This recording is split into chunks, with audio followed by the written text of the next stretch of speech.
अल्हम्दुलिल्लाहि रब्बिल आलमीन वस्सलातु वस्सलामु अला सय्यिदिल मुरसलीन अम्मा बादु फ़ऊज़ु बिल्लाहि मिनश शैतानिर रजीम बिस्मिल्लाहिर रहमानिर रहीम।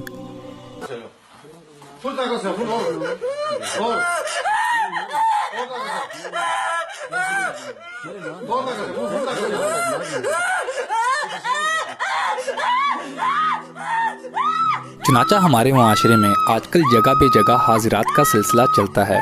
बाज़ मुकामात पर मर्द या औरत को हाज़िरी और फिर किसी बुज़ुर्ग की सवारी आती है। हत्ता के माज़अल्लाह गौसे पाक रज़ियल्लाहु तआला अन्हु की सवारी आने का भी दावा किया जाता है। मसलन हाज़िरी में मुब्तला औरत अब इस तरह हम कलाम होती है कि हम गौसे पाक हैं, हमसे पूछो क्या पूछना चाहते हो। फिर मजमे में से लोग सवालात करते हैं और जवाबात दिए जाते हैं, इलाज तजवीज़ होते हैं।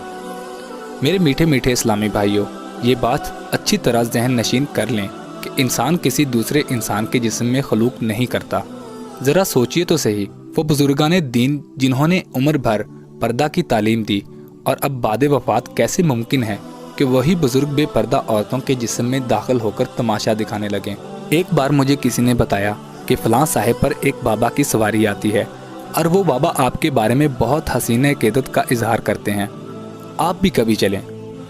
मगर अल्हम्दुलिल्लाह उलमाए अहले सुन्नत के नालैन के सदके मुझे इन हाज़िरियों का राज अच्छी तरह मालूम था। खैर मैं वहाँ चला गया। बाबा ने वहाँ बड़ी रौनक जमा रखी थी। खूब दुरूद ख़्वानी और महफ़िल मिलाद के सिलसिले थे, जिसकी वजह से ज़हीफ़ल एतक़ाद लोगों की समझ में आ जाता है कि वाकई ये कोई बुज़ुर्ग ही हैं, जभी तो नेकियां करवा रहे हैं।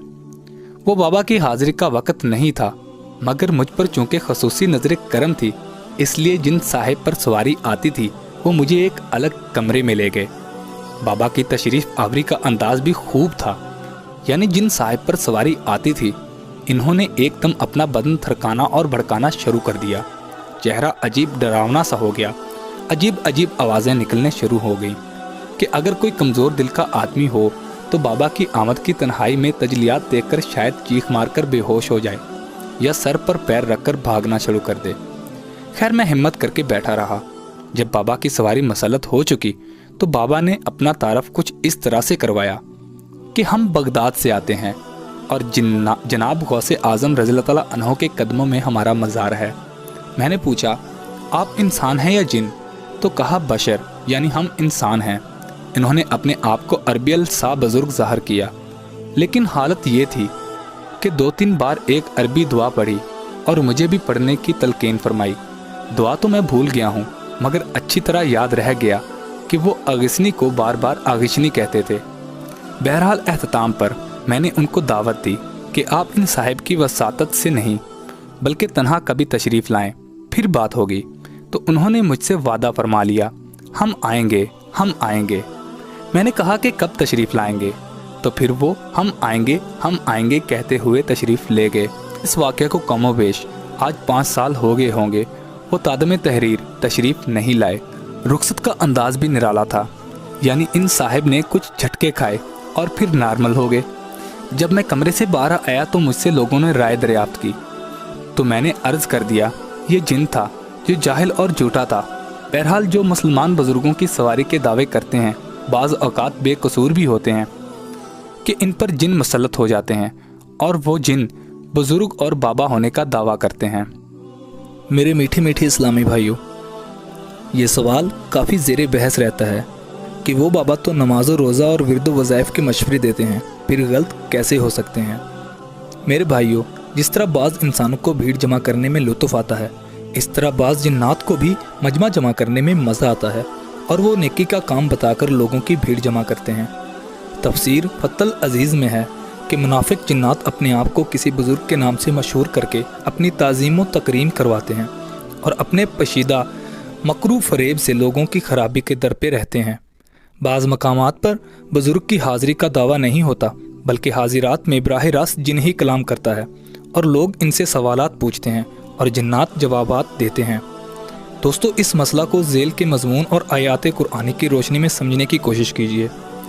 एक बार नसीबैन के जिन्नात का एक काफ़िला बारगाह रसालत हज़रत मोहम्मद मुस्तफ़ा सल्लल्लाहु अलैहि वसल्लम में हाज़िर हुआ और नमाज वाजमात का रूह पर मंज़र देखकर और कुरान पाक की तिलावत सुनकर मुतासर होकर मुसलमान हो गया। इनकी तादाद बा इख्तलाफात रवायत 7 या 9 थी। आज भी मक्का मुकरमा के मशहूर कब्रिस्तान यानी जन्नतुल माला के करीब इस वाक़या की यादगार में उसी मकाम पर मस्जिद जिन मौजूद है। इन जिन्नात ने इस्लाम कबूल करने के बाद जो गुफ्तगू की उसका कुछ हिस्सा ये है, और ये कि हमने आसमान को छुआ, यानी अहले आसमान का कलाम सुनने के लिए आसमानी दुनिया पर जाना चाहा, तो इसे पाया कि फरिश्तों के सख्त पहरे और आग की चिंगारियों से भर दिया गया है ताकि जिन्नात को अहले आसमान की बातें सुनने के लिए आसमान तक पहुँचने से रोका जाए। और ये कि हम सरकार दो आलम हज़रत मोहम्मद मुस्तफ़ा सल्लल्लाहु अलैहि वसल्लम की बासत से पहले आसमान में सुनने के लिए कुछ मौक़ों पर बैठा करते थे। फिर अब सरकार दो आलम की बासत के बाद जो कोई सुने वो अपनी ताक में आग का लूका यानी शोला पाए। और ये कि हमें नहीं मालूम कि ज़मीन वालों से कोई बुराई का इरादा फरमाया गया है या इनके रब ताला ने कोई भलाई चाही है। मेरे मीठे मीठे इस्लामी भाइयों, अब हाजिरात के बारे में आला हज़रत इमाम अहले सुन्नत मौलाना शाह अहमद रज़ा ख़ान अलैहि रहमतुल्लाह का मुबारक फतवा मुलाहज़ा फरमाएँ। हाजिरात कर कर जिन्नात से पूछते हैं कि फ़लाँ मुकदमा में क्या होगा, फ़लाँ का अंजाम क्या होगा। दोस्तों, ये हराम है। और मज़ीद आगे चलकर आला हज़रत फरमाते हैं कि जिन्नात से गैब के इल्म की उम्मीद रखकर आइंदा की बात पूछनी अक्लन हमाकत और शरन हराम है, और उनकी गैब दानी का अकीदा रखना तो कुफ्र है। और फिर इमाम अहले सुन्नत उसी फतावा अफ्रीका के सवाल नंबर 102 के जवाब के दौरान फरमाते हैं कि गैब का इल्म सवाए रसूलों को किसी को मिलने का एतकाद यानी अकीदा रखना कुफ्र है। अल्लाह अज़्ज़ व जल कुरान पाक में इरशाद फरमाता है, गैब का इल्म जानने वाला तो अपने गैब पर किसी को मुसल्लत नहीं करता सिवाय अपने पसंदीदा रसूलों के। मुफस्सिरीन फरमाते हैं कि अल्लाह अपने मखसूस रसूलों को ही इल्म गैब ख़ास से नवाजता है। औलिया कराम को जो इल्म गैब होता है वो अम्बिया के वसीले से होता है और फैज़ से होता है। अलहासिल किसी गैब के मामले में इल्म यकीनी अल्लाह अज़्ज़ व जल के बताने से नबी को होता है और नबी के फैज़ से वली को।